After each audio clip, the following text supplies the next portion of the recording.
Wow, we're on video. We made it. Yeah, Old Dad, New Dad, brought to you by, it's our podcast, by the way, the KCBI Podcast Network. My name is Sonny Delfiette. I'm the afternoon host on 90.9 KCBI in Dallas, Texas, USA. And he's also known as Old Dad. Old and Dad. I am Josh Stack. I'm the new dad on this podcast. I am Sonny's producer-ish, friends-ish. Friendish? Yeah, we're friends. I mean, I guess. Well, ish. Oh.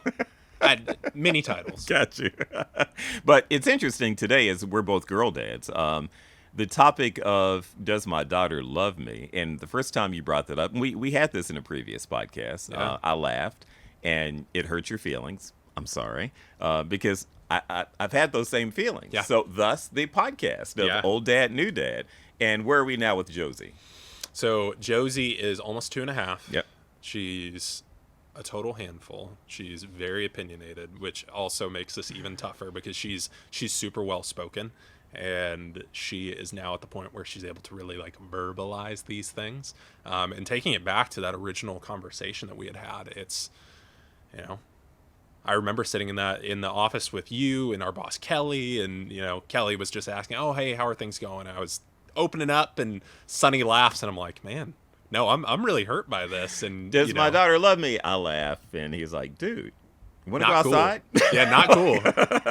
And knowing Sonny, no, I don't want to go outside. No. So, but yeah, so it's, you know, it's so up and down because every day is going to be a little bit different with a toddler. But yeah, we still run into days where Josie, Josie always prefers mom. That's her preferred parent. But yeah, we run into some days where it's really anti-dad. And that's hard to come home to because I see her for a little bit when she wakes up in the morning and send them off. Yeah. And then typically I only get about 20, 30 minutes before she goes to bed. And so in that time, I want to make the most of it. But when she's not about dad, it's like, man, this is the thing that's keeping me going during the day. Ouch. Yeah. Yeah. Oh, we came across some great information too when Josie's almost there because my baby girl is no longer a baby. She's 26. I was about to say, me and your baby are about the same age. Yeah, exactly. That's why I'm the old dad. But I love this first part. And you said this is Josie, right? Yeah. She's starting to be a little more direct in her conversations with you. Totally. And it's on those days where she is feeling warm towards me, there's nothing better. There's nothing better because it talks about these ways that children show love. And one of the first ones is they make verbal declarations of love. It says here that at age 3 or 4, many children are starting to string together these sentences. Josie's a little bit ahead of that, but you know, we're seeing that it's, you know, a lot of it's very conditional, and it's you mentioned you're like, "Oh, Dad, can I have a Pop-Tart? Dad, can I have graham crackers? Love you."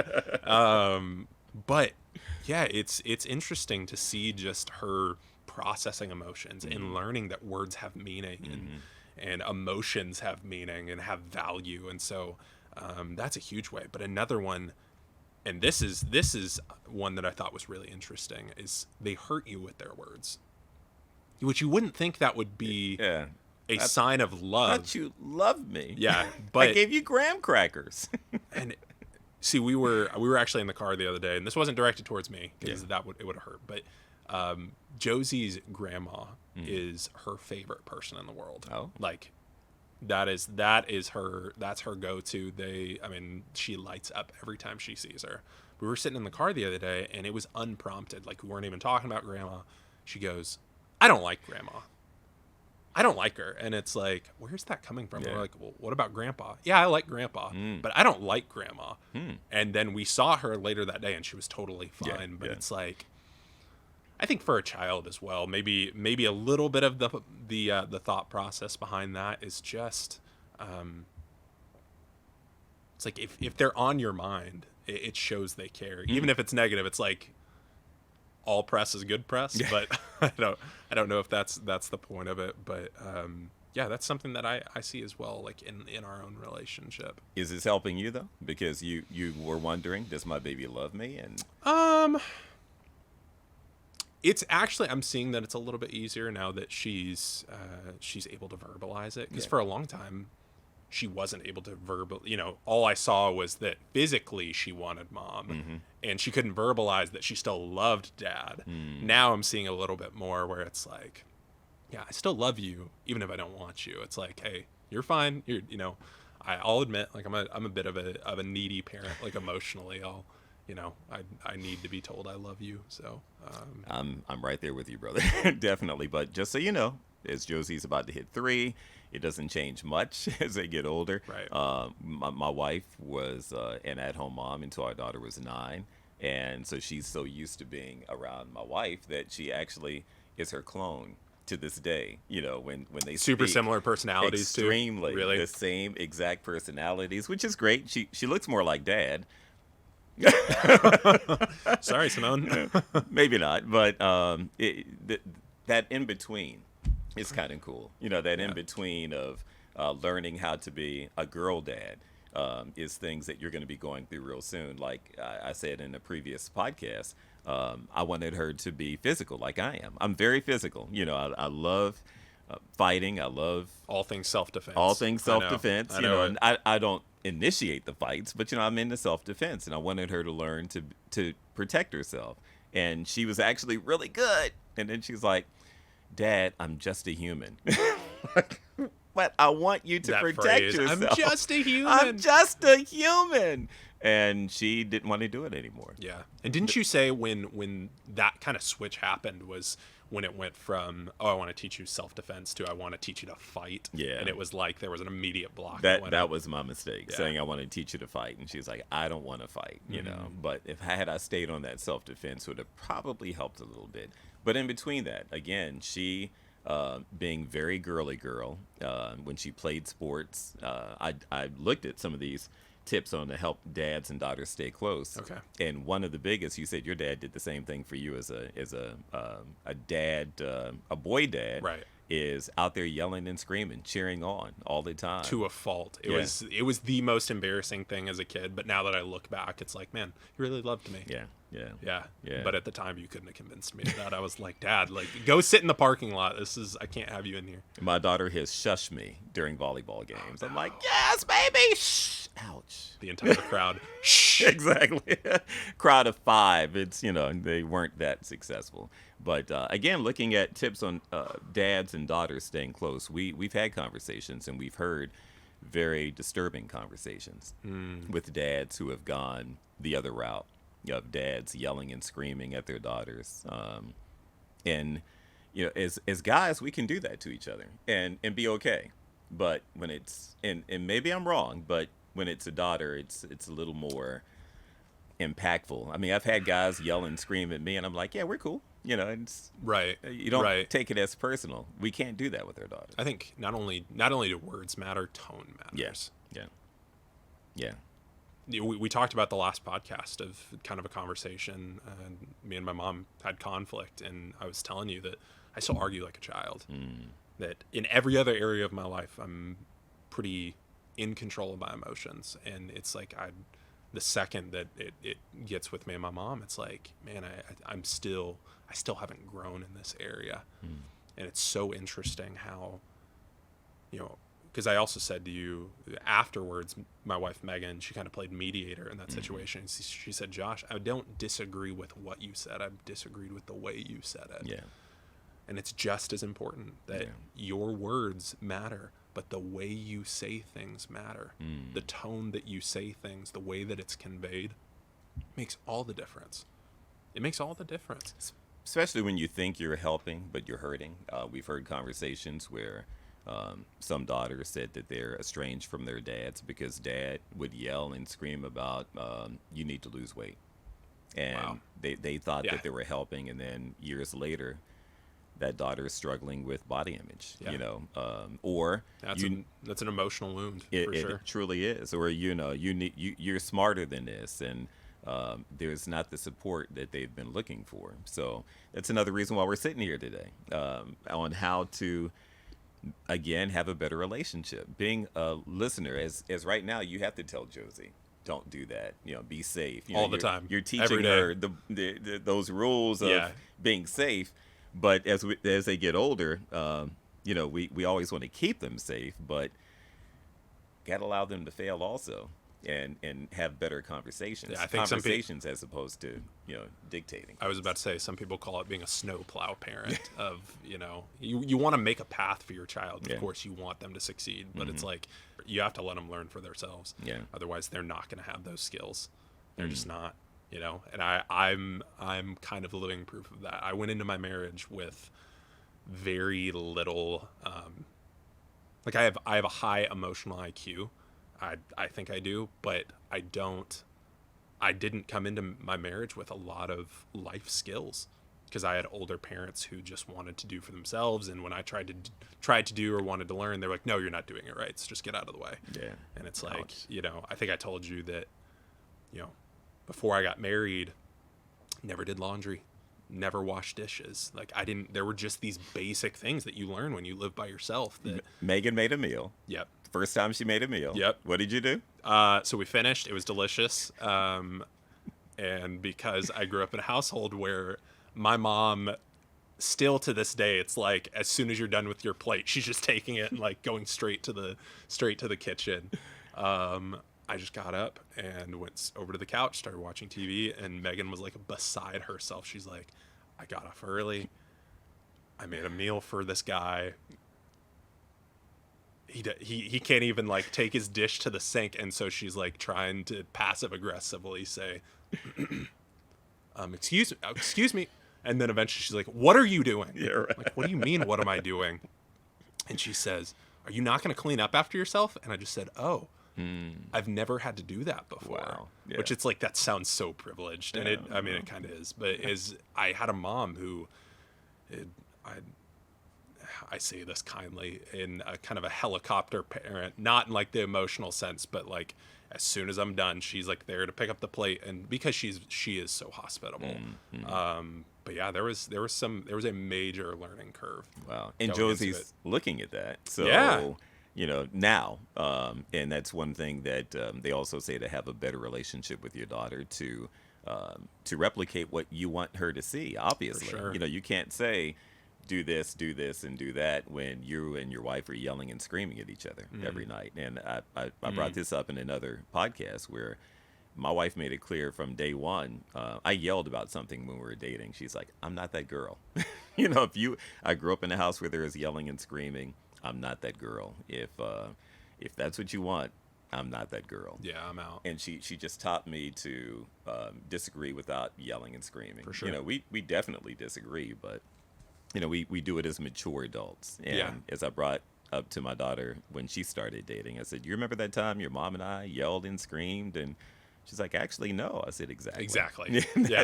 That's what I want you to look for in your relationship. Yeah, another one of those things that I really liked that was on that list of just ways for dads to relate with their daughters, or a way to stay close, is that discuss rules. Don't just dictate them. Yeah. Wow. Discuss when, as you're going through things, as you set boundaries, as you set guidelines, because, Together. Right. Sure. Yes. But as a parent, kind of taking the lead on that, of, it's not, because I said so, because that's not a good enough reason. No. It's just not. Yeah. But as you're making these rules, say why. Have that discussion. Answer the hard questions. If she pushes back, have that discussion. Be open-minded of like, does this rule still apply? Like, hear her out, even if you're like, "Hey, I love the discussion we still had.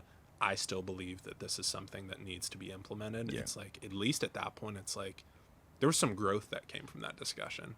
So Yeah. Well, because you have the ground rules together. yeah, That definitely helps. Another thing to have a closer relationship is praise. Not just praise for her looks, praise for her intelligence, praise for her generosity, praise for her kindness, praise for her being a human being. Yeah. That I do that to my daughter to this day. Yesterday I sent a text saying, "Just a reminder, you're so loved." And she's like, "Okay, I'll see you this weekend maybe." But she's here in Dallas also, which is a blessing. And she's got a very active social life, which again is a blessing. But to this day, I just tell her all the time how proud I am of her. Yeah. And I think that's important, because as they get older, they're no longer our little girl, but they're always our little girl. That's what I was telling a friend. He's like, "Well, I don't feel comfortable telling my daughter that." I'm like, "Why?" you love her, right? Tell her, man. Be that encouragement that she needs. It's really interesting that you mentioned that because, growing up in a household, for me, at least my experience is my parents modeled that for me well, and it was actually my dad. You know, there was not a day that went by that I didn't know that my dad didn't love me, not because he sacrificed for us and, physically showed that to us, but he verbalized it. He made sure to let us know, hey, I want you to know I love you. And it's, if we didn't respond, it would say, I said I love you. He wanted a response back. And he would do it even when he'd go to work. He'd go into the office. He'd say, hey, good morning. Wouldn't get a response. I said good morning. So, but you will acknowledge me. And that came from a place, my dad was one of 13 kids. Oh, wow. Yeah. And so growing up in a household where I don't know if there was enough time in the day to tell all the kids that they loved him, but I remember us having that conversation of there won't be a day that goes by where I won't let my kids know that I care about them and I love them. And now that he's passed, it's like, these are the things that I hold on to. It's like, I knew that I was loved. And so for that being modeled for me, it's like, man, that was so meaningful. I want to take that into my own parenting experience with my daughter. Oh, yeah. And I know I probably tell my daughter I love you too much, but it's like, I don't know if there's such a thing, but if there is, I'm probably like near that quota. Right there with you, brother. But she knows, man. She knows. It's important. Yeah. My wife's the same way. She's like, if you never told me you love me again a day in my life, I'd be okay. I know. I'm like, really? Except you show it every day, which again is something that our daughter saw. And that I pray that she takes into whatever relationship God leads her to. So that's important. Here's actually a question I have for you Sure. as a younger dad speaking to a dad of a daughter who's grown. What did that transition look like for you as Simone was aging, as Simone was growing up, in the ways that your love for her changed or had to evolve?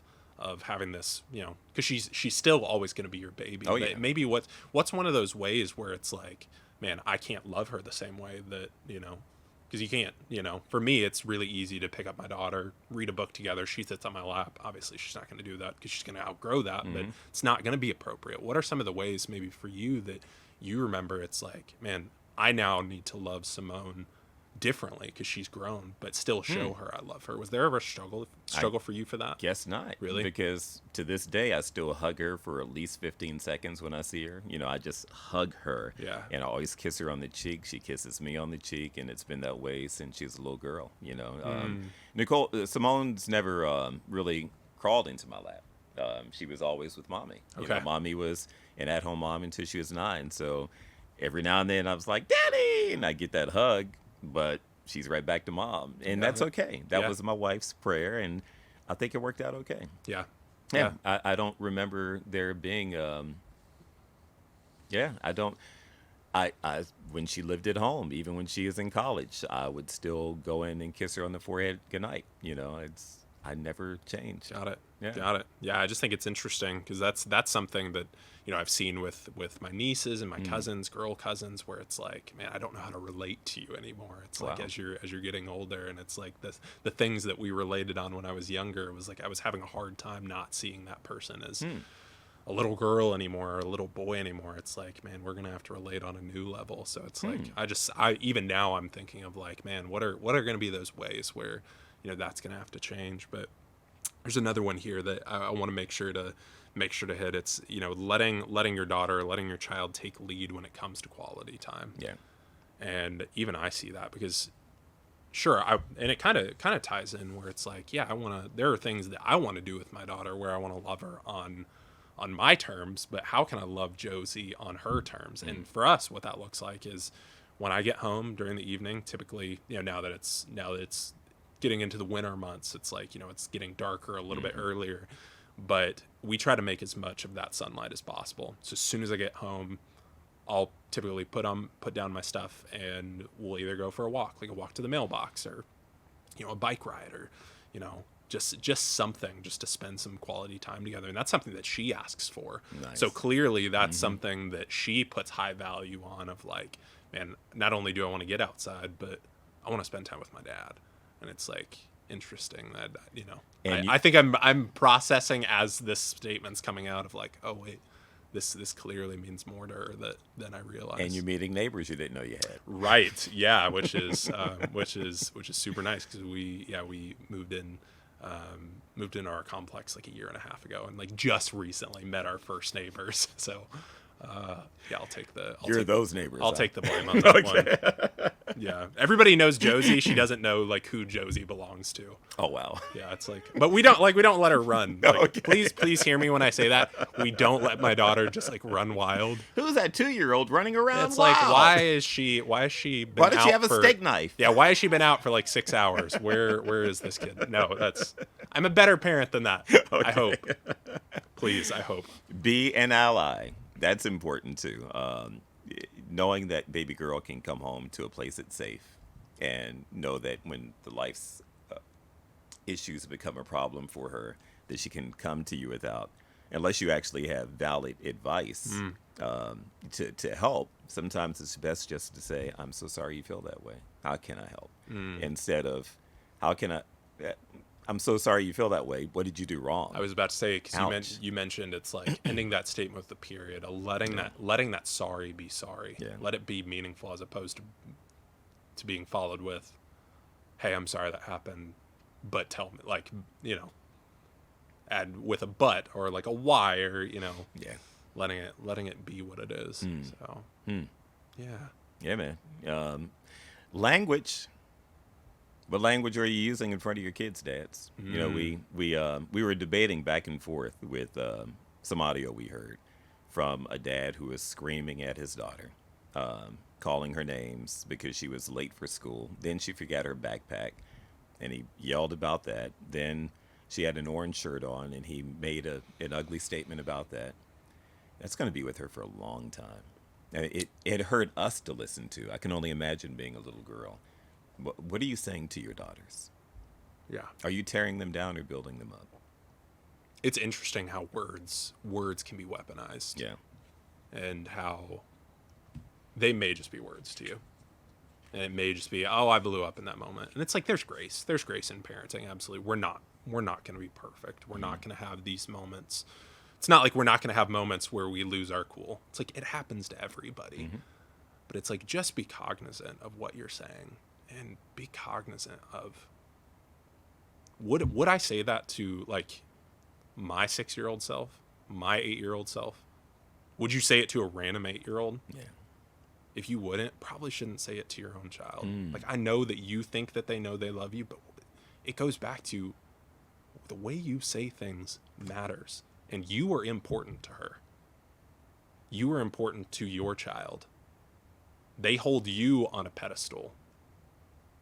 It's like, there's going to come a day where they're going to learn that your parent's not perfect, but it's like, you're the adult. You're the one that has control of your emotions. Or do you? Because or do you? He didn't. In many cases, you don't. And as when you consistently learn to disagree without yelling and screaming and name calling and do it respectfully, then when that is a bad situation, that's how you're going to react to it. I'm so blessed that I can only remember a couple of less than a handful of times where I lost it with my daughter. Because first off, she's the perfect child. Love you. But seriously, she is. My prayer was, please be like your mom, because I was a handful. Times 10. Trouble all the time, where my wife is just the softest nature. She's just so filled with grace, and she's taught me to, when it's time to lay down the law, to do it in a loving way. And there's a couple of times I failed, if not more than a couple. But man, your daughter, dads need to know that she's safe with you, and we brought that up before. That for her not to regret going home, that she knows that if she's in trouble on something, she can reach out to you. And instead of yelling and screaming, that you're there to help. So we hope that helps you today. I think one last one that it just hits me, and it's the one place that me and my daughter, if nothing else, it's the one thing we do every day. And it's, we'll go in, we'll read a book during bedtime, but it's like before we go to bed every night, I will pray over my daughter. And, it's not only, it's great because it's prayer, but it's kind of setting this boundary that it's like, my dad care. I hope there's going to come a point in time where my daughter comes to realize my dad loves me enough to pray for me. My dad cares for me enough to pray for me. As she grows and gets a deeper understanding of those things. And it's cool too, because, as someone who didn't grow up in a household where God was in the equation at all, it's like my 2-year-old daughter knows about Jesus, like knows Sunday school stories and kind of knows knows God's name. But it's like, man, I never would have, I didn't have that. I didn't have that upbringing where it's like,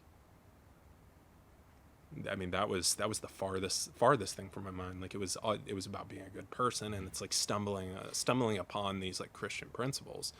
But it's like, it's so cool to know that my daughter like knows what a Bible is, knows what prayer is, is starting to kind of implement this foundation of faith. And, I pray that she runs with that as she gets older. But I'm going to do all I can do to make sure she knows not only that faith is a priority to mom and dad, but that not only she has a earthly father who loves her, but she's a heavenly father who loves her deeply, deeply. So the question is, does your daughter love you? The answer is more than I know. Amen. More than I realize. How about that? Yep. Old dad, new dad, we thank you for listening. And there's so many other ways you can listen and share, right? Absolutely. If you liked what you heard and you want to, if you want to learn more, if you want to listen to the other podcasts that are a part of the KCBI Podcasting Network, make sure to give us a like, subscribe, download, even leave us a review wherever you listen, just to make sure that we can grow the show, others can get on the conversation. And as well, please check out the other podcasts on the KCBI Podcasting Network. It'd be well worth your time. They are so, so good. It's a great group. So for Sonny, Josh, we'll see you next time.